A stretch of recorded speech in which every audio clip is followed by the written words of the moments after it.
corrido tras un arco iris y ahora muy cansado estás. Toma todos esos sueños rotos y a los pies de Cristo ponlos ya.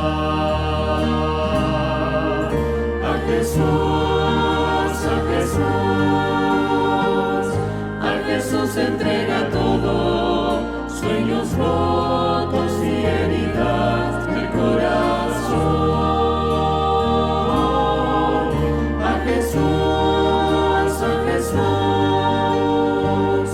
A Jesús entrega todo y la tristeza en gozo cambiará. Él no prometió sol todos los días. Sé que a veces viene la tormenta, pero nos ofrece un corazón nuevo que cante aún en medio del dolor.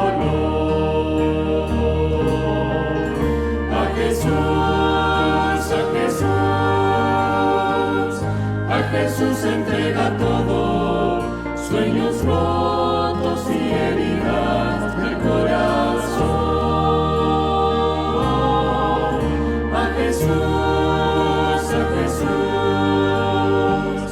A Jesús entrega todo y la tristeza en gozo cambiará.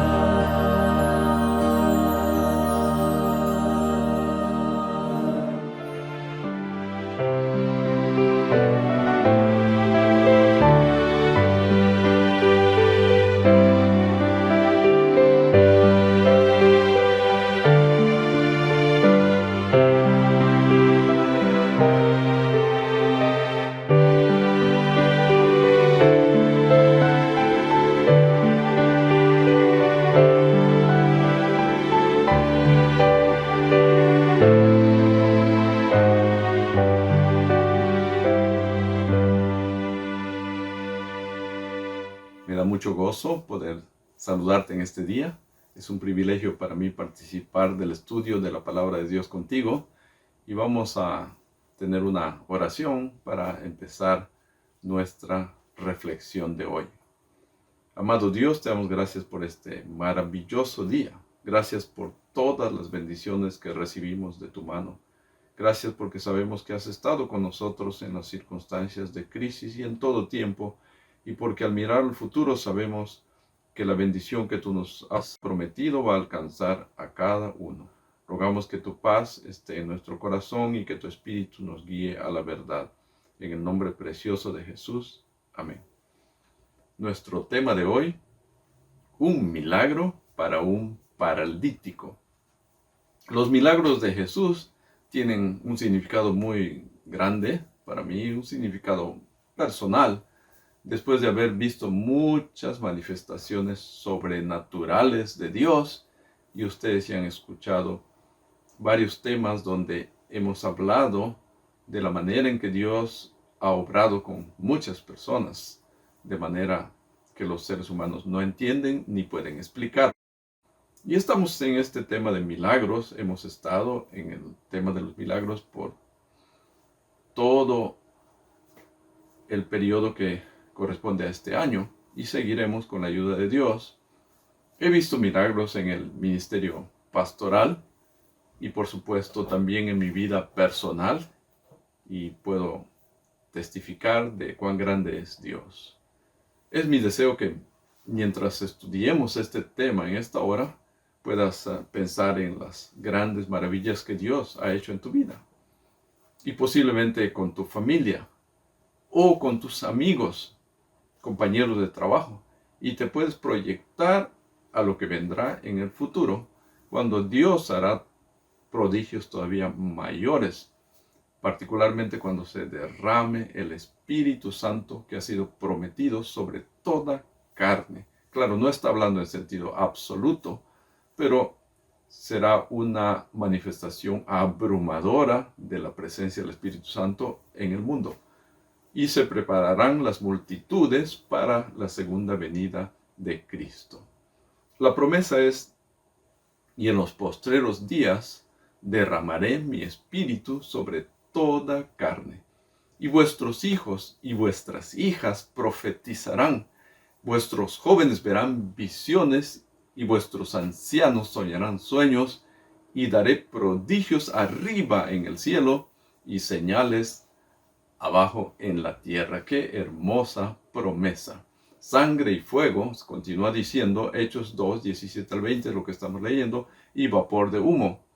El sol se convertirá en tinieblas y la luna en sangre, antes que venga el día del Señor, grande y manifiesto.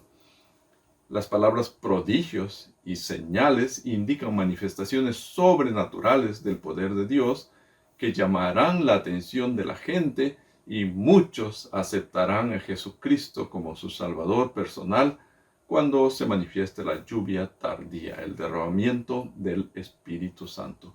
Una vez más, el título de nuestro estudio de hoy: un milagro para un paralítico.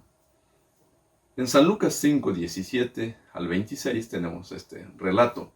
Y aconteció en uno de esos días que Jesús estaba enseñando, y estaban sentados allí unos fariseos y maestros de la ley que habían venido de todas las aldeas de Galilea, de Judea y de Jerusalén. El poder del Señor estaba con él para sanar. Y he aquí unos hombres traían sobre una camilla a un hombre que era paralítico, y procuraban llevarlo adentro y ponerlo delante de Jesús.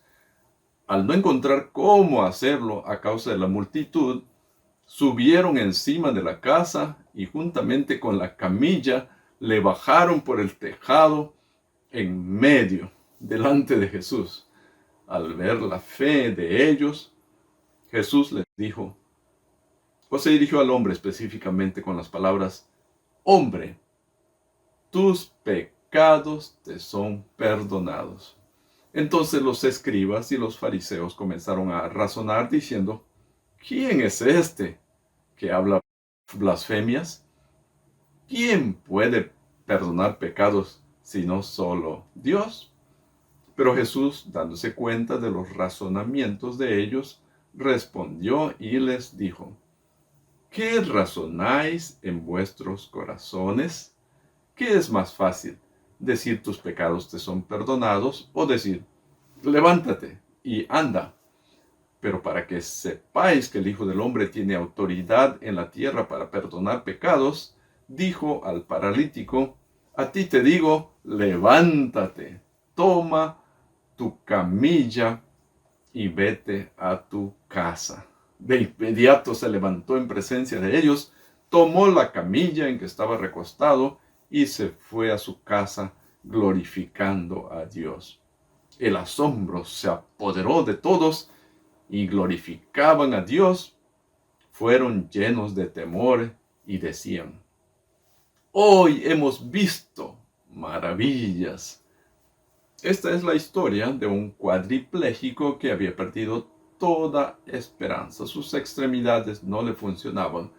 Un hombre que vivía hundido en la miseria, la tristeza y la desesperación, porque además de sufrir por su parálisis, era víctima de los remordimientos y la culpa.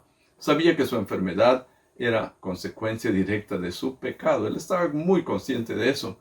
Muchos enfermos también están conscientes que sufren a consecuencia de sus pecados. Ven su enfermedad como un castigo de Dios por su maldad extrema, su vida desordenada y sus rebeliones, y sufren además de su enfermedad física, quebrantamiento de corazón y angustia mental. Los judíos creían que todas las enfermedades eran consecuencia directa de los pecados de un individuo, aunque conocían la historia de Job, que presenta los ataques de Satanás a un hombre justo. Al estudiar este tema, recordé a un hombre que conocí cuando yo era joven, este hombre quedó paralítico a consecuencia de su vida pecaminosa y desaforada. Y pese a esa condición triste, seguía jactándose de su maldad y perversión. El paralítico de nuestra historia de hoy había buscado ayuda con los médicos de su tiempo y tiene que haber sido con desesperación y con tenacidad, pero nadie pudo ayudarle. Este paralítico buscó ayuda de los fariseos, pero en vez de ayuda recibió maldiciones y fue condenado como un miserable pecador y declarado abandonado a la ira de Dios. Este hombre se encontraba en las etapas finales de su enfermedad, que podría haber sido la sífilis, que en muchos casos ocurre por contagio y produce una degeneración lenta de las neuronas sensoriales que puede culminar en parálisis. A la degeneración de la médula espinal, en la tercera etapa de la sífilis, se la denomina tabes dorsalis. Resultó para mí impactante descubrir que la palabra tabes es un término latino que ha sido usado a lo largo de la historia por los médicos y que su significado original es descomposición, putrefacción, corrupción y pestilencia. Piensen en la condición de este hombre. Ellen White escribió en el libro El deseado de todas las gentes, que es una biografía de Jesús, sobre el paralítico. Sus carnes macilentas mostraban rastros de descomposición. Con razón, este hombre había perdido la esperanza de restablecerse. Además, este hombre enfermo había caído en un estado de depresión. Las depresiones de los que tienen enfermedades incurables tienden a intensificarse al pasar el tiempo, y este hombre había sufrido por largo tiempo hasta la desesperanza. Pero su esperanza renació como la llama vacilante de una pequeña vela cuando recibió la noticia de que Jesús había llegado a su ciudad, a Capernaum, y estaba recorriendo la ciudad sanando a los enfermos. Sus amigos le contaron que habían visto a Jesús sanando a paralíticos como él y perdonándoles pecados. También le habían visto sanar a los leprosos y les refirieron lo que habían visto, y también que lo vieron sanar a los ciegos. Cuando la desesperanza anida en tu corazón, recuerda que hay esperanza en Jesús. Cuando la depresión invade tu alma de oscuridad, recuerda que Jesús es la luz de este mundo. Solo poco tiempo antes, Jesús había citado la profecía mesiánica escrita por el profeta Isaías.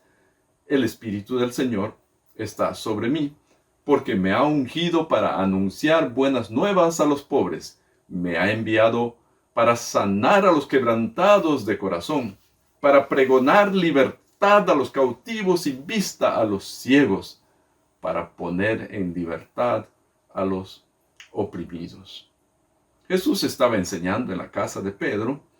Había mucha gente escuchándole, y estaban sentados a su alrededor los fariseos y maestros de la ley que habían venido de muchas ciudades y aldeas de Galilea y Judea. No se dice que estaban sentados a los pies de Jesús porque no tenían un interés espiritual o deseaban el sanamiento espiritual que les ofrecía el médico divino. Estos fariseos y maestros de la ley venían como espías obstinados en encontrar acusaciones contra Jesús. Una multitud de personas de varias nacionalidades y condiciones sociales estaba escuchando a Jesús. Algunos le escuchaban con reverencia, otros con curiosidad y otros con incredulidad.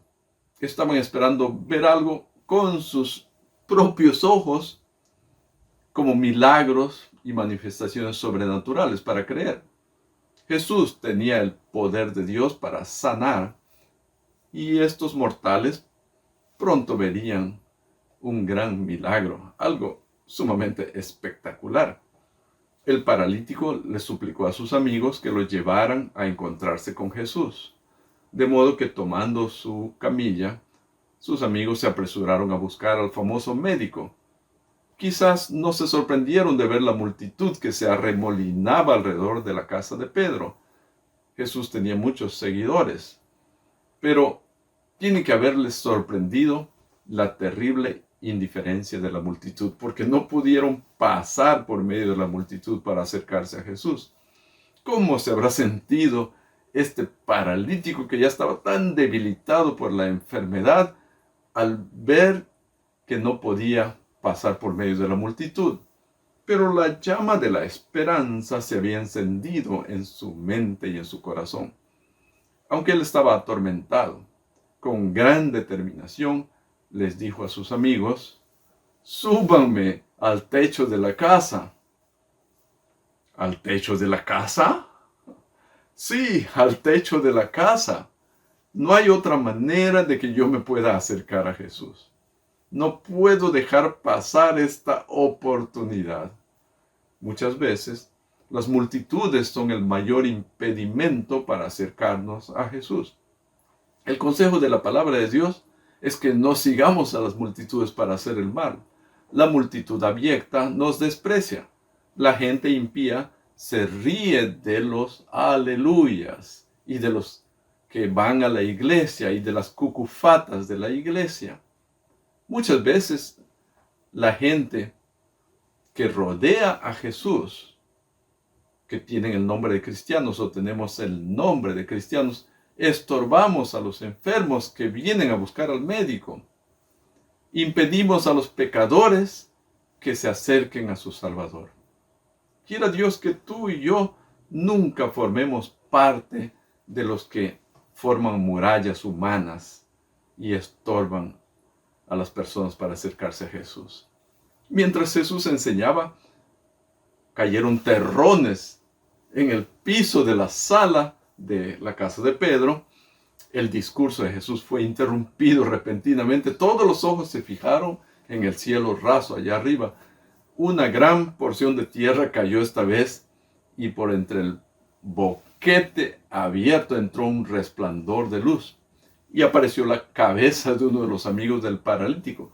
Después vieron un bulto, una especie de camilla cubierto con una sábana que descendía y allí estaba el paralítico. Este hombre tenía amigos verdaderos, amigos como los que nosotros necesitamos, genuinos, auténticos, que estaban dispuestos a tomar riesgos personales para ayudarle. Jesús estaba asombrado de lo que estaba ocurriendo. El paralítico le miró con ojos suplicantes, esperando tembloroso escuchar las palabras de Jesús. No sé si el sanguíneo Pedro estaba allí, esa era su casa, pero me alegra que nadie protestara por el techo roto.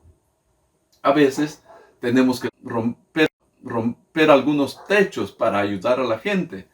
A veces tenemos que romper viejas tradiciones y prejuicios para poder cumplir nuestra misión. A veces tenemos que hacer algunos ajustes de horarios. A veces tenemos que sacrificar nuestros bienes materiales.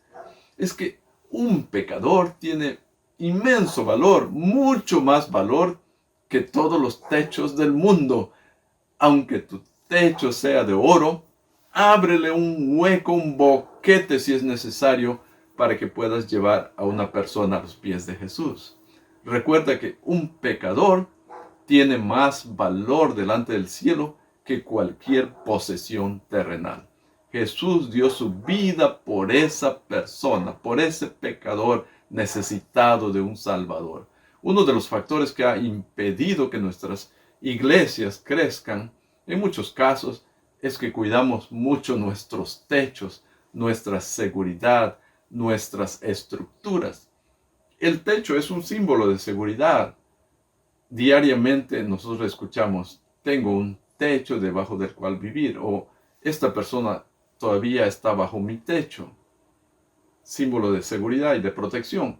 Recuerdo a una hermana de una de nuestras iglesias que cuidaba los franelógrafos y el material didáctico de la escuela sabática de niños.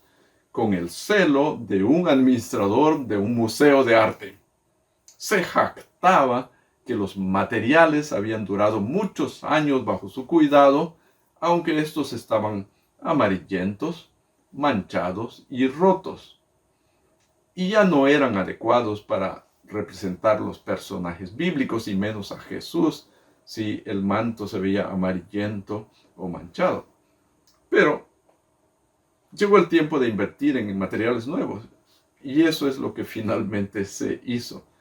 Algunos cuidan tanto el dinero de sus congregaciones que hasta descuidan las necesidades esenciales de sus templos y no invierten en la misión de sus iglesias. Por eso van decreciendo en número, se va mermando la espiritualidad y casi están condenados a desaparecer. Estos no colocan el valor de las almas por las cuales Dios pagó un precio infinito la vida de su propio Hijo sobre el valor trivial del dinero. Cuán dulces debieron sonar las palabras de Jesús para este paralítico en su condición miserable de salud y en su precario estado mental y espiritual. Jesús le dice: hombre, tus pecados te son perdonados.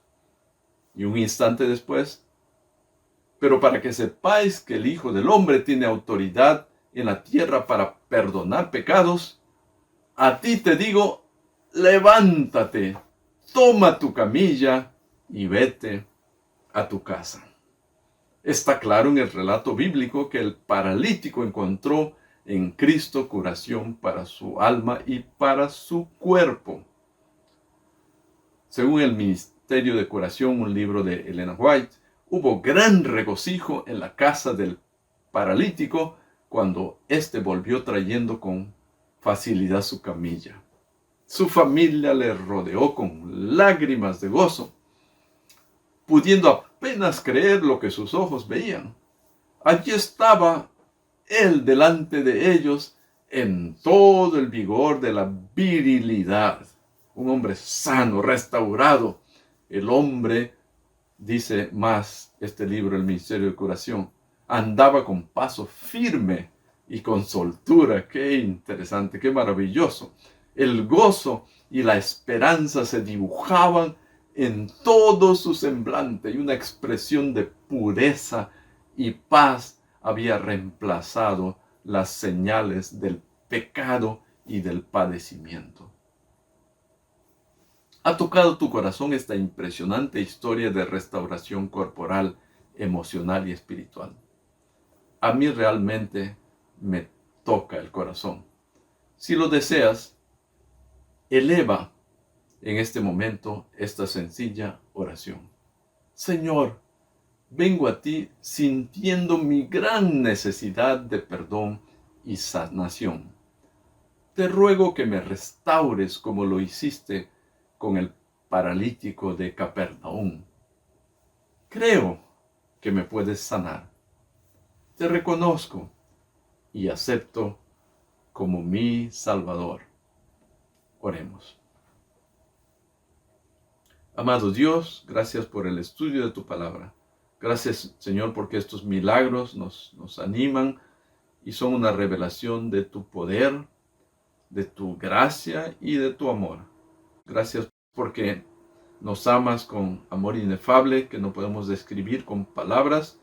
Gracias porque Cristo vino a este mundo y gracias también porque nos das la esperanza de sanamiento físico y sanamiento espiritual. Y además nos das la esperanza de una vida nueva, en perfecta salud, en perfecta juventud, por toda la eternidad. Que tu bendición alcance a cada uno de los miembros de nuestra audiencia, a todos los que nos están sintonizando en este momento. En el nombre glorioso de Jesús. Amén. Muchas gracias por estar con nosotros. Muchas gracias por seguir nuestros canales de YouTube y seguir también nuestra página de Facebook. Que el Señor pueda continuar contigo, con tu familia y que puedas seguir experimentando milagros en tu vida.